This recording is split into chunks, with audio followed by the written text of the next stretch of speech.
ஓம் சாந்தி. 1969 அவ்யக்த முரளி 7வது பாட்டு.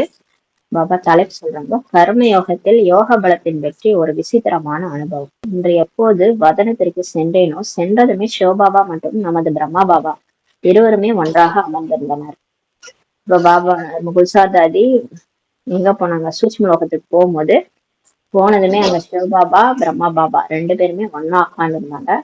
மேலும் அவர்களுக்கு எதிரில் ஒரு சிறிய மலை உருவாக்கி இருந்ததை கண்டேன். அது என்ன? அவங்களுக்கு முன்னாடி ஒரு பெரிய சின்ன மலை உருவாயிருந்துச்சான். அந்த என்ன மலைனா, அநேக கடிதங்களின் குவியல் இருந்ததை கண்டேன்.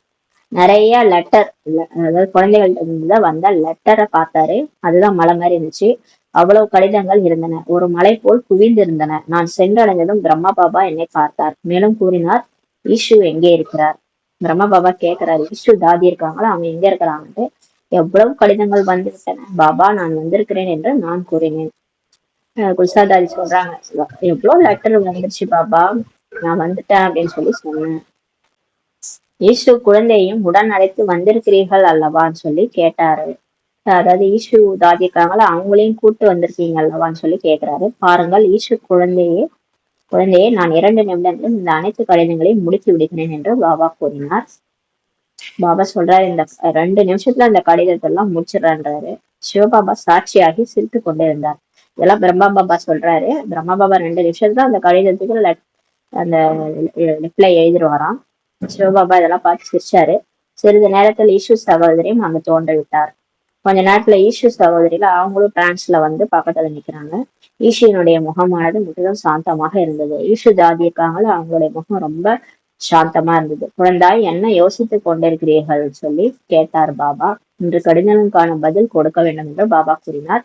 அத்தருணம் சாக்கார வதனத்தின் சம்ஸ்காரம் முழுமையாக வெளிப்பட்டு இருந்தது. பிரம்மா பாபா வந்து சொல்றாரு, இந்த லெட்டருக்கெல்லாம் பதில் கொடுக்கணும். அந்த டைம்ல அவருடைய அந்த சாக்கார வதனத்துல இருக்கும்போது, அதை கீழே அவர் உடம்போட இருக்கும்போது அந்த சம்ஸ்காரம் முழுமையா வெளிப்பட்டுச்சு. அவர் எப்படி இங்க இருக்கும்போது பேசுவாரோ அதே மாதிரி அங்க பேசினாரு. மம்மா நின்று கொண்டு பார்த்து கொண்டிருந்தார்கள். மம்மாவும் அங்கதான் இருந்தாங்களாம். அப்போது சிவபாபா பிரம்மா பாபாவிடம், நீங்கள் எங்க இருக்கிறீர்கள், வதனத்தில் இருக்கிறீர்களா என்று கேட்டார். இந்த சிவபாபா கேட்கிறாரு பிரம்மா பாபாட்ட, நீங்க எங்க இப்ப இருக்கிறீங்க, வதனத்தில் இருக்கிறீங்களான்னு கேட்டாரு. பிறகு ஒரு வினாடியில் ரூபம் மாறிடுச்சு. ஒரு வினாடில பிரம்மா பாபாவுக்கு ரூபம் மாறிடுச்சு. பரிஸ்தாவா மாறிட்டாரு. பாபா எதுவும் கூறவில்லை. முற்றிலும் மயான அமைதி ஆகிடுச்சு. டெட் சைலண்ட் ஆயிடுச்சு. பாபா என்னிடம் சொன்னார், குழந்தாய், இந்த கடிதத்தை திறந்து பாருங்கள். நான் கூறினேன், பாபா, கடிதங்கள் அநேகம் இருக்கின்றன குழந்தாய், இதற்கு ஒரு வினாடியே ஆகும், ஏனென்றால் அனைத்தும் ஒரே விஷயம்தான் இருக்குதுன்னு சொல்லி பாபா சொன்னாரு. அந்த கடிதத்தை வந்து திறந்து பாருங்கன்னாராம். அவ்வளவு மலை மாதிரி இருக்குது இல்லையா, எவ்வளவு இருக்கு பாபா, இதுக்கு டைம் ஆகும்னு சொல்லி இவங்க சொல்லியிருக்காங்க. அதுக்கு பிரம்மா பாபா சொன்னாரு, இது 1 செகண்ட் தான், இது எல்லாத்துலயும் ஒன்னேதான் எழுதியிருக்கிறாங்கன்னு சொன்னாரு. இதன் பின்னர் பாபா அனைத்து கடிதங்களிலும் குழந்தைகளுடைய புகார்களே இருக்கின்றன, இப்போது பார்க்க வேண்டும், பாபா குழந்தைகளுக்கு விடை அளிக்கிறார் பாருங்கள், ஒரு வினாடியிலேயே அனைத்திற்கும் பதிலளித்து விடுகிறேன்ட்டு சொன்னாரு பாபா. 1 செகண்ட்ல எல்லாத்துக்கும் பதில் கொடுத்துருவேன்றாரு. பிறகு பாபா செந்நிற எழுத்துக்களில் இங்க எழுதியது போலவே கடிதம் எழுதினாராம். கீழே எப்படி பிரம்மா பாபா செந்நிற எழுத்துக்கள்ல லெட்டருக்கு ரிப்ளை எழுதுவாரோ அது மாதிரி எழுதினாராம். கடிதத்தில் எழுதப்பட்டிருந்தது, பிராமண குல பூஷணர்கள் சுவேதர்ஷன சக்கரதாரி கண்ணின் மணிகளான குழந்தைகளுக்காக செய்தி என்னவென்றால், அனைத்து குழந்தைகளுடைய புகார்களின் கடிதம் சூட்சுமவதனத்திற்கு வந்தடைந்தது. விடையாக பாப்தாதா குழந்தைகளுக்கு நாடகத்தினுடைய விதியின் பந்தனத்தில் சர்வ ஆத்மாக்களும் பட்டுண்டு இருக்கின்றன. அனைவரும் நடிப்பை நடித்துக் கொண்டே இருக்கின்றனர். அந்த நாடகத்தின் இனிமையான பந்தனத்தின் அனுசாரம் இன்று அவ்யக்த வதனத்தில் நடிப்பை நடித்துக் கொண்டே இருக்கின்றேன்னு சொல்லி பதில் எழுதினாராம். எல்லாருக்கும் எழுதுறாரு, இன்னும் இனிமையான குழந்தைகளே, எல்லாம் இப்ப நாடகப்படி நடந்துட்டு இருக்குது, நானும் நாடகப்படிதான் இங்க நடிப்பு நடிச்சுட்டு இருக்கிறேன் அப்படின்னு சொன்னாராம். அனைத்து குழந்தைகளுக்கும் உளமார்ந்த அன்பான அவ்யக்த ரூபத்தின் வாயிலாக மிக மிக மிக அன்பு நினைவுகளை ஏற்றுக்கொள்ளுங்கள் சொல்லி சொல்றாரு பாபா. எவ்வாறு பாபாவின் ஸ்திதி இருக்கிறதோ அவ்வாறே குழந்தைகள் ஸ்திதியை வைத்துக் கொள்ளணும்ன்றாரு. இதுவே பாப்தாதாவின் கடினமாக இருந்தது. அதுவே எல்லாருக்கும் ஒரே லெட்டர் எழுதி அனுப்பிட்டாரு. பிறகு பாபா எனக்கு போக் ஸ்வீகாரம் செய்வித்தாரு. போக் பாபா வந்து வாங்கிட்டாரு. குழந்தாய், இன்று சில புதிய குழந்தைகளும் வந்திருக்கிறாங்கன்னு சொல்லி சொல்றாங்க பாபா சொல்றாரு. முதலில் நான் அவர்களை என்ன செய்கிறேன் என்று பாபா சொன்னார். இப்ப நிறைய புது குழந்தைகள் வந்திருக்கிறாங்க, முதல்ல போக் அவங்களுக்கு கொடுக்கறான்றாரு. பிறகு பாபா வதனத்தில் அனைத்து குழந்தைகளையும் தோற்றுவித்தார். அதுக்கப்புறம் பாபா எல்லாரையும் வதனத்துல கூப்பிட்டாரு. பாபா சீக்கிரமாக திருஷ்டியும் கொடுத்து கொண்டு இருந்தார். பாபா எல்லாருக்கும் திருஷ்டியும் கொடுக்கிறாரு, கரங்களால் உணவு அருந்த செய்து கொண்டிருந்தார். எல்லாருக்கும் பாபா ஊட்டி விடுறாரு. ஆனால் ஒவ்வொருவருக்கும் ஒரு வினாடி என்ன திருஷ்டி கொடுத்து கொண்டிருந்தாரோ அந்த திருஷ்டியில் அநேக விஷயங்கள் நிறைந்திருந்தது. பாருங்க, சாப்பாடு ஊட்டும் போது சாதாரண விஷயம் இல்ல, எல்லாருக்கும் ஒரு திருஷ்டி கொடுக்கிறாரு. அந்த திருஷ்டியில நிறைய விஷயம் நிறைந்திருந்ததுன்றார். அதன் பின்னர் 3வது காட்சியும் நான் கண்டேன். அப்புறம் 3வதா ஒரு காட்சி பார்த்தாங்க குஜராதாதி. நான் பாபாவிடம் அனைவரும் ஒரு கேள்வியை கேட்பதற்காக சொல்லி இருக்கிறார்கள் என்று சொன்னேன். இவங்க பாபாட்ட சொல்றாங்க, பாபா எல்லாரும் உங்கள்ட்ட ஒரு கேள்வி கேட்க சொன்னாங்க, என்ன கேள்வி இருக்கிறதோ அதை கேட்கலாம் சொல்லி பாபா சொல்றாரு. பாபா ஒரு வார்த்தையில் பதில் அளிப்பார் என்று கூறினார் பாபா. என்ன கேள்வி கேளுங்க, பாபா ஒரு வார்த்தையில உங்களுக்கு பதில் சொல்வார். கேள்வி எல்லாரும் கேட்கிறாங்க. இறுதி நேரத்தில் தாங்கள் எதுவும் சொல்லவில்லை. வெளியில் நடந்த காட்சியை நாங்கள் அனைவரும் கேட்டோம், ஆனால் அகத்தில் என்ன இருந்தது அந்த அனுபவத்தை கேட்க விரும்புகிறார்கள். இப்ப கடைசியா பிரம்மா பாபா சரியா விட்டார் இல்லையா, அத எல்லாரும் கேக்குறாங்க. நீங்க எதுவுமே எங்கள்கிட்ட சொல்லல, நாங்க வெளியில நடந்த காட்சியை நாங்க பார்த்தோம், நீங்க எப்படி இருந்தீங்க, எப்படி உடம்ப விட்டு நீங்க டக்குன்னு போயிட்டீங்க வெளியில, அந்த உடல்ல இருந்து போயிட்டாரு பாபா. அதுக்கப்புறம் பாபா இல்ல, அவரு சரீரம் விட்டார். ஆனா உள்ளுக்குள்ளார உங்களுக்கு எப்படி இருந்தது பாபா, சரீரம் விடும்போது உள்ளுக்குள்ளார உங்களுக்கு எப்படி இருந்தது அந்த அனுபவத்தை கேட்க எல்லாரும் விரும்புறாங்கன்னு சொல்ற. இப்ப இறக்கும் போது எப்படி இருந்துச்சுன்ட்டு இந்த ஆவியெல்லாம் கேட்டா எப்படி சொல்லும் இல்லையா, அந்த மாதிரி பிரம்மா பாபாட்ட போய் கேக்குறாங்க, நீங்க சாகும்போது, நீங்க உடலை விடும்போது, சரீரம் விடும்போது உங்களுக்கு எப்படி இருந்துச்சு. உடனே பிரம்மா பாபா சொல்றாரு, ஆம் குழந்தாய், ஏன் கூடாது. பாபா தனது அனுபவத்தை சொல்வார். பிரம்மா பாபா சொல்றாரு அனுபவத்தை. நல்லது, கேளுங்கள் சொல்றாரு. குழந்தாய், விளையாட்டு 10-15 நிமிடங்கள் மட்டும்தான் நடந்தது. பாருங்களேன், நம்ம உடலை விட்டு விடுற டைம் ஒரு 10 செகண்ட் 15 செகண்டுக்குள்ள எல்லாம் நடந்துருதுன்றாரு. ரொம்ப நேரம்லாம் அந்த போராட்டம் கிடையாது, 10-15 செகண்ட்ல தான் நடக்குது. அந்த கொஞ்ச நேரத்திலேயே அநேக விளையாட்டு நடந்தது. ஆனா அந்த கொஞ்ச நேரத்துல நிறைய விளையாட்டு நடந்தது. அதில் வெவ்வேறு அனுபவம் பாபாவுக்கு ஏற்பட்டது. முதல் அனுபவம் என்னவென்றால், முதலில் வலிமையுடன் யுத்தம் நடந்தது. ஃபர்ஸ்ட் அனுபவம் என்னன்னா, வலிமையோட நம்ம போராட்டம் நடக்குது. அதாவது உடலை விடுறதுக்கான போராட்டம் நடக்குது. அதாவது ஒரு பக்கம் உடம்பு முடிச்சு இழுக்குது. அந்த மாதிரி ஒரு போராட்டம். எதனுடைய யுத்தம்னா, யோக பலம் மற்றும் கர்ம வினையின் யுத்தம் நடந்தது. அதாவது நம்ம இது வரைக்கும் 63 பிறவியா பண்ணி வச்சிருக்கோம்ல கர்மா, அந்த கர்ம வினை சுமையும் யோக பலமும் ரெண்டுத்துக்கும் போர் நடக்குது. ஏன்னா பாபா அந்த அளவுக்கு பயிற்சி பண்ணி வச்சிருக்காருல, 2 மணிக்கு ஏஞ்சி ஆழ் மனசுல ஆத்மா உணர்வுல கடைசியில பரிஸ்தாவே மாறி இருந்தாரு. அவர் பரிஸ்தாவாகவே. அதுக்கே அவரே சொல்றாரு, முதல்ல கொஞ்சம் நிமிடம் தான் அந்த யுத்தம் நடந்தது. அந்த கொஞ்ச நிமிடத்துல ஃபர்ஸ்ட் யுத்தம் நடக்குது. என்ன யுத்தம்னா, யோகா பலம் மற்றும் கர்ம வினையினோட யுத்தம் நடக்குது. கர்ம வினையும் முழு வேகத்தில் தன் பக்கம் இழுத்து கொண்டிருந்தது. ஒரு பக்கம் இந்த கர்மா இருக்குல்ல, அது என்னை பிடிச்சி இழுக்குது. மேலும் யோகா பலமும் முழு வேகத்தில் தான் இருந்தது. மற்றும் இன்னொரு பக்கம் பாபாவுடைய நினைவு, பாபா என்னை கூப்பிடுறாரு, நான் போகணும், அதுவும் ஒரு பக்கம் இருந்தது. சரீரத்தினுடைய கணக்கு வழக்கு என்னெல்லாம் மீது இருந்ததோ துரிதமாக யோகா அக்னியில் எரிந்து கொண்டிருந்தது. இப்ப சரீரத்திலேயே நிறைய பிரச்சனை இருக்கும்ல, கணக்கு வழக்கு, இப்ப நோய் எல்லாம் வருது இல்ல, அந்த மாதிரி பாபாவுக்கு கடைசியா ஏதோ இருந்திருக்குது. அவர் உடம்புலயே நிறைய பிரச்சனை இருந்திருக்கும் இல்லையா, அதெல்லாம் மீதி என்ன இருந்ததோ அதுவும் யோகா அக்னியில பாபா நினைவுல எரிஞ்சிட்டு இருந்ததுன்றாரு. மேலும் சபையில் அமர்ந்து மல்யுத்தம் பார்ப்பதை போல நான் சாட்சியாக பார்த்து கொண்டிருந்தேன். ஆனா பாபா உடம்புலயே இல்ல, உடம்பு விட்டு விலகி இந்த காட்சியெல்லாம் பார்த்துட்டு இருந்தாரு, சாட்சி ஆயிட்டாரு. இந்த மல்யுத்தம் நடக்குது இல்லையா, அந்த போராட்டம் நடக்குது இல்லையா, அந்த போராட்டத்தை சாட்சி ஆயிட்டு பார்த்துட்டு இருந்தாரு ஆத்ம உணர்வுல அப்ப உடல் உணர்வுல இருந்து வெளியே வந்தாதான் நமக்கு அது ஈஸியா இருக்கும் இல்லையா. சாட்சி ஆயிட்டு பார்த்துட்டு இருந்தாங்க. அதாவது இரண்டின் வேகம் முழுமையாக இருந்தது. அதாவது ஒரு பக்கம் கர்ம சுமை, ஒரு பக்கம் யோக பலம், ரெண்டோடைய வேகமும் முழுமையா இருந்தது. சிறிது நேரத்திற்கு பின் கர்ம போகம் முற்றிலும் வலிமையற்றதாக ஆகிவிட்டது. கொஞ்ச நேரத்துக்கு அப்புறம் அந்த வலி இருக்கு இல்லையா, உடம்பினுடைய வலி நம்மளை பிடிச்சி இழுக்குது இல்லையா. இப்ப நம்ம உடம்பு முடியலன்னா என்ன ஆகும், நம்மளால பாபாகிட்டையும் போக முடியாது, இந்த உடம்பையே பிடிச்சி நம்மளை இழுக்கும் இல்லையா.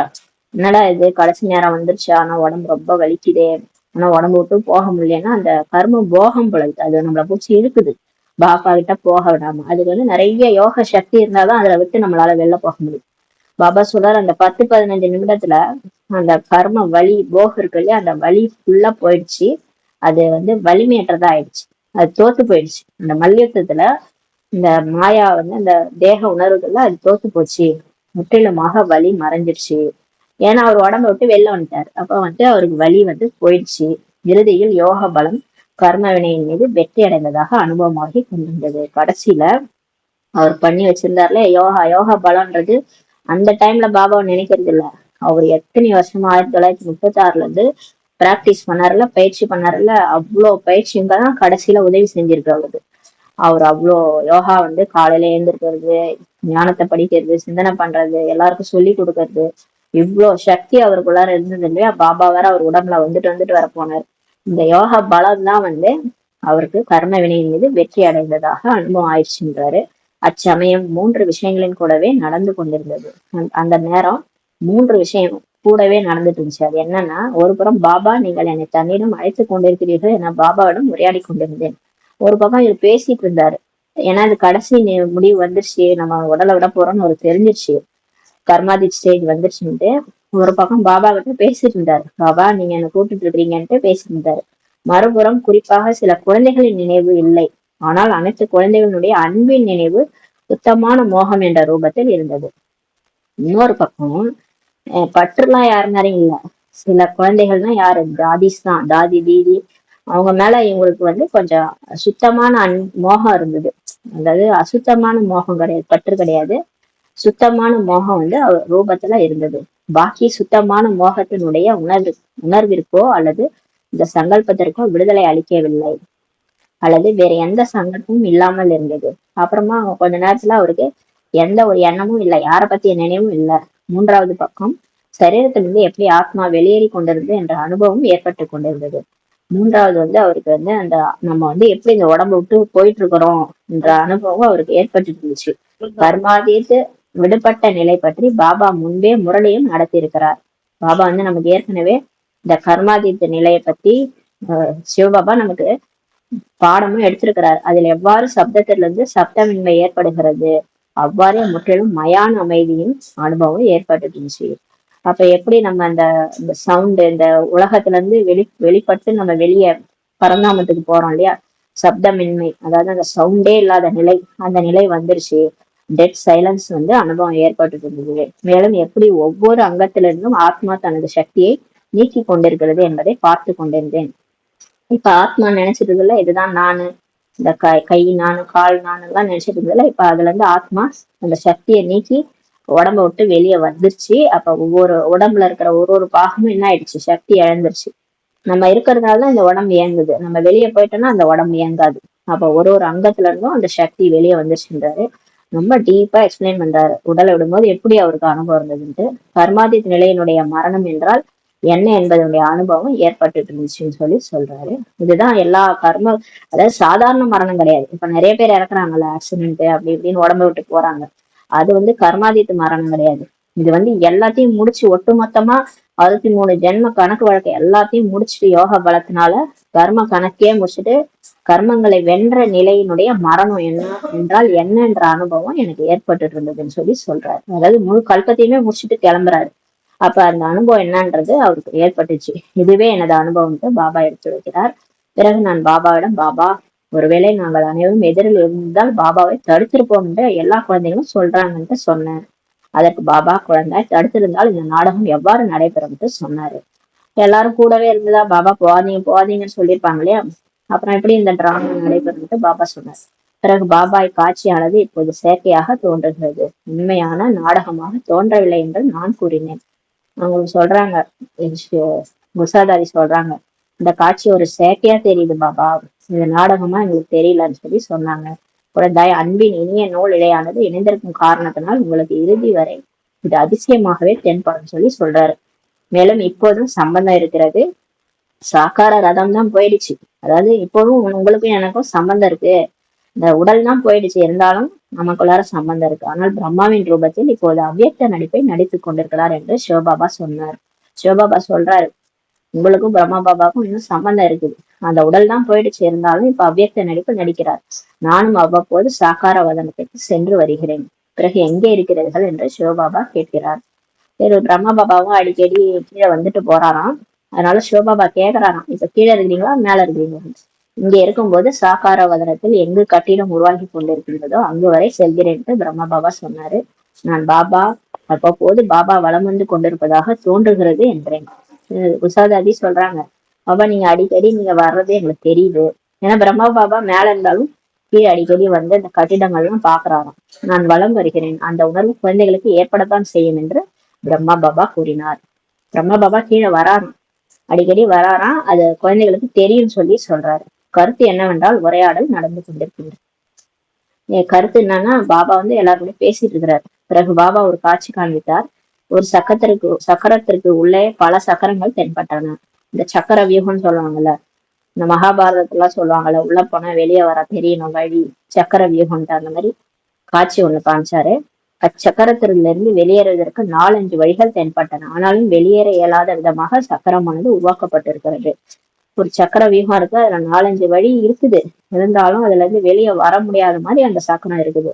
பிரம்மா பாபாவினுடைய மட்டும் காண்பிக்கப்பட்டது. அது என்னவென்றால் சக்கரத்தில் சுற்றி சுற்றி புள்ளியில் நின்று விட்டார்.